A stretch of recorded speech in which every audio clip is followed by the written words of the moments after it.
Uyabona mfowethu, mengathola ispan ngibe nemali. Abantu abaningi benganya. Uncle, udula o le metseng ya batho ka re Mawas Tower. Ke go tshwaretse taba tše monate. Ke a dilele tshwana rekwe. Ke phasitše. Okay, a rekwe jaaka ge. Ke tšona tšeo mos. Bana o nyaka go reng ga botse tshana. Gona tsa mo nrekela prime ka report ya gago ge. Bana ona tokolo siela ya hlamme ka re ya dipeanuts. O skobo yo. Uncle bona. Ke be ke go pela o nkadime 300 ke ya college ko Middelburg. Mo gae ba lo. Hayi angeke. Umosha imali yamabhiya konke lokho. Uyazi ukuthi uTom nokuthatha uhlambeke kuyakuhlula. Ke serious uncle. Na ke na selo tshana.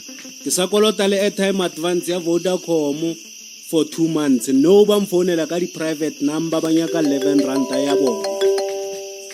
Aka bolela. Ke stlela se. Stambo o wa nthaka. Ke shapo skopo ke re ke tsere squad bafana ba ipiletse wena dira bia mo. Abatle ba jewe Stambo sware ka pila. Sestere sala nne tšhelete ya ngwana ya crash ya ditanole kono yona. Monday ke o mongwadisha Sunday school fees ke mahala mo.